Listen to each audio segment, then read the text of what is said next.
Bismillahirrahmanirrahim. Assalamu alaikum, dear students. This session focuses on the background of cooperative language learning. I hope and expect by the end of this session, you would have some understanding and introduction to the cooperative language learning, and you would also understand its origin and background. Well, my dear students, cooperative language learning is also called CLL. And this CLL is a part of a more general instructional approach that is known as collaborative learning, or as known as CL. Well, CLL makes maximum use of cooperative activities. As the name cooperative language learning itself indicates, it involves pairs and small groups of learners in the classroom language teaching process. By definition, and I'm quoting this definition from Olson and Kagan 1992, by definition, cooperative learning is group learning activity that is organized so that learning is dependent on the socially constructed exchange of information between learners in groups, and in which each learner is held accountable for his or her own learning and is motivated to increase the learning of others. Well, my dear students, cooperative learning has antecedents in proposals for peer tutoring and for peer monitoring that go hundreds of years back and even longer than that. In fact, the early 20th century US educator John Dewey is usually credited with promoting the idea of building cooperation in learning into regular classrooms or in a regular systematic-based way. It was more generally promoted and developed in the United States in the 1960s and 70s as a response to the forced integration of public schools, and has sustainably refined and developed since then.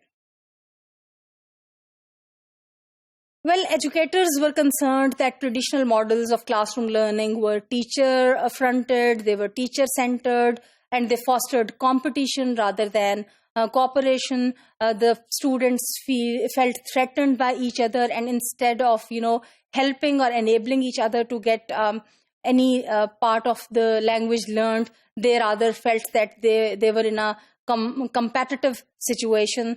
So this cooperative language learning was a reaction to this whole situation. These educators believed that minority students might fall behind high-achieving students. So, how to extend cooperation to them was a question for them.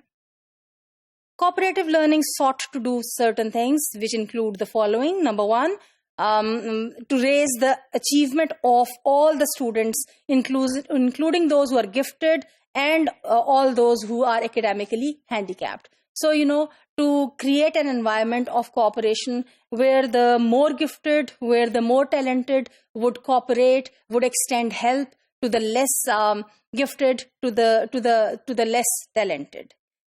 The other important aspect of cooperative learning is that the target is to help the teacher build positive relationship among the students. Number three, to give students the experiences they need for healthy social, psychological, and cognitive development. So the purpose is not to teach language as per se, or to teach language in itself, rather to provide a healthy social and psychological environment in which it can be used. The fourth important aspect of it is to replace the competitive organizational structure of most classrooms and schools with a team-based, group-based, high-performance organizational structure where together and in cooperation the learners would learn.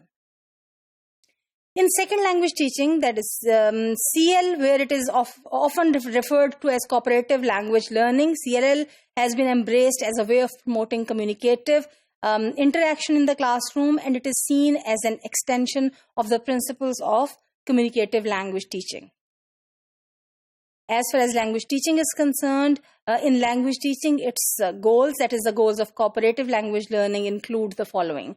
Number one, to provide opportunities for naturalistic second language acquisition through the use of interactive pairs and group activities of the learners. Number two, it aims at providing teachers with the methodology to enable them to achieve this goal, and one that can be applied in a variety of curriculum settings, that is content-based, foreign language classrooms, mainstreaming, etc. So, to kind of provide them a variety of curriculum that can be used in varied settings for varied kind of learners. Thirdly, to enable focused attention to particular lexical items, particular language structures, and communicative functions through the use of interactive tasks. And fourthly, cooperative language learning aims at providing opportunities for learners to develop successful learning and communication strategies through the process of cooperation with each other in groups and in pairs that they can use for communicative purposes.